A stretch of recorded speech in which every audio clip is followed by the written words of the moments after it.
Hey everyone, and welcome back to the channel. So today let's take a look at the last model year for the BMW Alpina XB7. This model is finished off in Alpina green metallic, and with a few options, MSRP is just over $162,000. So we have a very nice and performance-oriented three-row SUV that has some nice goodies to it for this exclusive Alpina model. We'll start off underneath the hood, where you'll find the 4.4-liter twin-turbo V8. This is paired to the 8-speed automatic. It pumps out 631 horsepower, 590 pound-feet of torque. That's sent through the xDrive all-wheel drive system, where this also features all-wheel steering. This can do 0 to 60 in just shy of 4 seconds, and it has a top speed of 180 miles an hour. Now, as we move on to the exterior styling, you'll notice up front, right off the bat, brushed aluminum Alpina logo in the lower section. This also has parking sensors, the sensor for distance pacing, and a lot of cutouts and inlets in that lower half. Very different from a normal X7 to give it a beefy look, and it's very functional too. Now there's also the split design for the DRLs, turn signals, headlights, and high beams.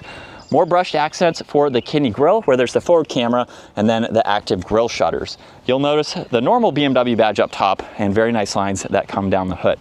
Now the Alpinas come standard with the 23-inch wheels with that multi-spoke design. There's also the blue Alpina brake calipers. This also has body-colored fender arches. There's gloss black for the lower section. It also works its way to the power folding side mirrors, where there's a camera and a turn signal. It's on the window trim, the roof racks, and this has a full moonroof up top. Now, as we take a step back, this also has a very crisp line going underneath the door handles there to give it a great look for this larger three-row SUV. It has really good proportions. This also has soft closed doors, which is a nice touch as well. And then in back, there's the body-colored spoiler with the third brake light. Wiper blade is in the lower section. There's also LEDs for the lighting, backup camera, and parking sensors, and the quad-tip dual exhaust. This does have remote start, so we can activate it with the key fob,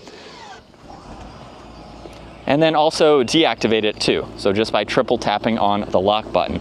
Now, in order to gain access to the interior, you can use the key fob, the control underneath, or kick your foot right under the middle. Now, with the X7, it has that split design, so you can activate it to open both at the same time if you would like to. Now, this model also has the height adjustable suspension, so with that rear control, you can actually lower the rear end of the vehicle, making it easier to load and unload items. Now, with the third row up, you do get a good bit of space in back. There's also this storage cover, which you can hide out of the way. And then all of the seats are automatic. You have maximum people, maximum storage, and then you can use these controls to further fold the seats down. Now, in order to fold the second row down, you'll notice that the driver's seat there did move forwards to get out of the way. You can release that button and let it fold flat. So you have quite a lot of space with the third row down, and then you can put these up, of course, as needed. Now, while they are going back up, you have a little bit of storage. There's also a 12-volt on that passenger side, and then some hooks too, so you can tie down items as needed. Now, as we're folding up this third row, if the second row is in the way, as you can tell, it's pretty far back, it will actually slide forwards now, allowing the third row to come up. So you don't have to walk around in order to do that. And then you have the same 3 ways to close everything up. Now, depending on how you have the key fob set up, there's no proximity door handle on the rear doors, but you can walk up to the vehicle, everything will be unlocked and ready to go. Now, this also has the full merino leather interior, all of the brushed accents for the controls, where you can adjust all of the sunshades, which is really nice. Bowers & Wilkins is an option for the audio, and there's plenty of storage down below. Alpina is also on the door sill there. And then let's work our way to the third row, where again, that front seat needs to move out of the way, and then the second row will work its way forwards, allowing you that additional space to get in. Now, this is on the smaller side, so at 5'10", I wouldn't really ride back here, but it is doable for me to do that. You get lighting, the armrest and cup holders, large windows, Alcantara for the headliner, and then this has heated seats and all the climate adjustments up top. So it is nice if you need that additional seating. And then while that seat is going to its regular position, behind the front seat, you have an area to charge and attach tablets, leather quilting for the storage covers there. You get some more brushed accents, vents in the middle, heated seats, climate adjustments, storage, and auxiliaries. And then I have about 1.5 inches or so of headroom, and the seats do recline as well. So you can get really comfortable in the second row. You can also fold the middle seat down individually, and you have a good bit of visibility. So it's really nice. And as we work our way up front, this does have massaging seats. You can adjust the front passenger seat. There's memory seating adjustments, rear seat controls, and then all the window adjustments and the same layout as in back. And then with the automatic seats, you even have an automatic leg extension, which is helpful. Now this has the leather steering wheel. There's also the paddle shifters or the paddle buttons on the back side, cruise control settings, and then volume tuning, Bluetooth, and voice commands. Now you can also go through the digital gauge cluster and scroll through this content as needed. So you have quite a lot to pull up, including the augmented view. So this is another forward camera angle to monitor. And then when we go to reduced, you'll see Alpina up top, where you can also go through the layouts, and then you have the head-up display, so you can adjust that information as needed. Now this also is automatic, and then you'll notice blue stitching up top, green stitching down below. There's storage on the left, headlight adjustments, an air vent, leather for the dash, and then with the infotainment system, you have a lot more to go through. Now, it's not strictly touchscreen, so you have the adjustments down below that you can scroll through as well. You can also get into home where you have a split view, and then climates, navigation, and music. This also has heated and ventilated seats, a heated steering wheel, and then temperature adjustments are on both sides.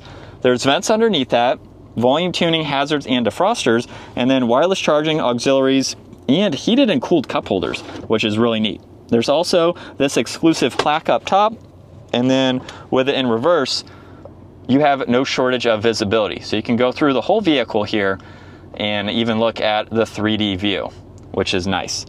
There's drive, the manual setting, and then park on the back side.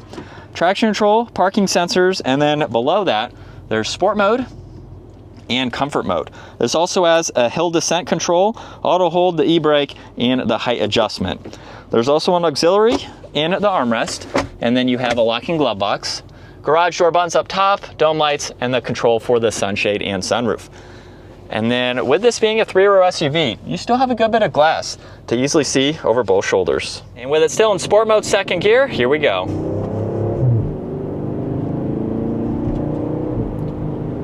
And we are up to speed. Of course, it has a lot more potential than what I'm doing today, but this is what it's like to be behind the wheel for the XB7.